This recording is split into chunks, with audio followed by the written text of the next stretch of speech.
قربانی کے جانور کی عمر کتنی ہونی چاہیے؟ دوستو، آپ یوٹیوب اور فیس بک پیج پر میرا چینل نور ٹی وی جدہ دیکھ رہے ہیں اور میں ہوں آپ کا دوست، آپ کا ہوسٹ محمد عاقل جدہ سے۔ آپ ہمیں سوال اگر کرنا چاہتے ہوں تو وائس میسیج کر دیجئے، ہم یوٹیوب پر آپ کے سوال کا جواب لے کر حاضر ہو جائیں گے اور فیس بک پیج پر بھی۔ بہت سارے لوگ ہیں، آپ بھی اگر ابھی تک ہمارے چینل کو سبسکرائب نہیں کر پائے ہیں یا فیس بک پیج کو فالو نہیں کر پائے ہیں تو پلیز کر لیجئے، آپ کا کچھ نہیں جائے گا، لیکن آپ کے سبسکرائب کرنے سے اس چینل کو حوصلہ ملے گا، طاقت ہماری وجود میں آئے گی، اور ہمارے سبسکرائبر جب بڑھیں گے تو لوگ ہماری ویڈیو زیادہ دیکھنی شروع کریں گے۔ جی ہاں، تو کریڈٹ آپ کو بھی جائے گا، آپ صرف چینل کو سبسکرائب کر لیجئے۔ بہرحال عمر کے سلسلے میں سعودی عرب کی جو فتویٰ کمیٹی ہے، اعلیٰ فتویٰ کمیٹی، وہ یہ کہتے ہیں کہ شرعی دلائل اس پر دلالت کرتے ہیں کہ بھیڑ میں سے 6 ماہ کا جانور قربانی کے لیے جائز ہے، اور بکری میں سے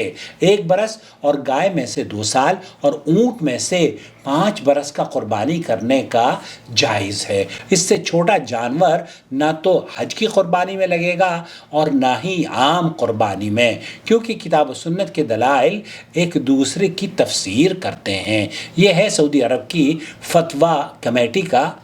یہ آپ کی خدمت میں فتویٰ نقل کیا ہے۔ عمروں کا جو اندازہ یا یہ جو تعین ہے، اس بات پر علماء اسلام متفق ہیں کہ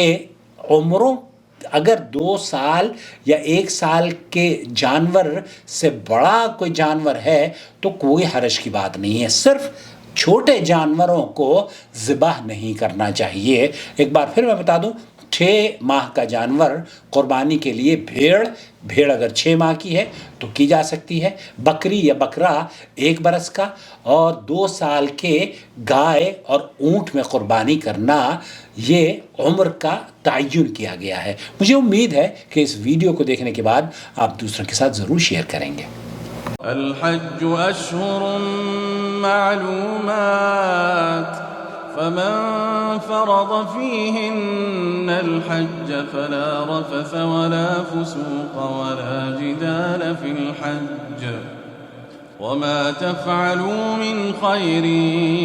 يعلمه الله وتزودوا فإن خير الزاد التقوى واتقون يا أولي الألباب